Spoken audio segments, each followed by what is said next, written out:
Bà hello សួស្តីពុកម៉ែបងប្អូនទាំងអស់គ្នាបានទស្សនាវីដេអូខ្ញុំបាទថ្ងៃនេះតំណែងវិការងារឥឡូវពួកយើងនាំគ្នាមកដើររកផ្លែអីគេកំពុងពេញយកផ្លែអីផ្លែហៅថាផ្លែកលុយគុយគេមិនឥឡូវដើររកពេញព្រៃតែអត់មានទេបាទមកប៉ះសសិទ្ធខ្ចីគេបេះអស់មកថ្ងៃនេះស្ទួយចុយបេះអត់មានបានទេផ្លែកលុយគុយអីគេហ្នឹងបាទឥឡូវយើងដូរ location ទៅកន្លែងថ្មីបាទចែកកាន់វងងាយងាងវិញហ្នឹងឥឡូវយើងដល់វគ្គហៅមេខ្មោតម្ដងបាទ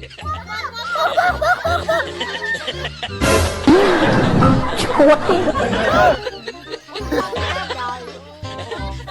មនុស្សតាជួនធ្វើមកខ្លួនឯងឡានមនុស្សតាជួនធ្វើមកខ្លួនឯងឡាន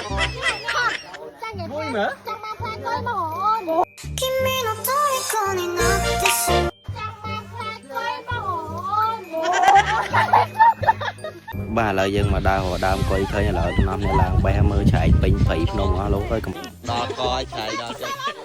គឺនៅអត់គ្នាហ្មងឆែកពេញព្រៃភ្នំដើរមកពេញហ្នឹងអស់យកអាយ៉ាញ៉ែញ៉ៃពេញហ្នឹងអស់បាទឥឡូវហួរតែយើងបេះផ្លែកុយឥឡូវបានមកដល់សមុទ្រថតរូបលេងបងគាត់កំពុងថតរូបឲ្យប៉ុនគាត់ហើយចែក៏គាត់កំពុងតែធ្វើស្តាយឲ្យបងគាត់ថតរូបគាត់សួរប្តីគាត់ថាអូយបងធ្វើស្តាយយ៉ាងស្អាតអត់បងរីឯបងម្នាក់នេះវិញគាត់កំពុងតែហូបបាយអត់ខ្វល់ពីណាទេចង់ដើរលេងណាដើរទៅអត់ខ្វល់សំខាន់ហូបបាយ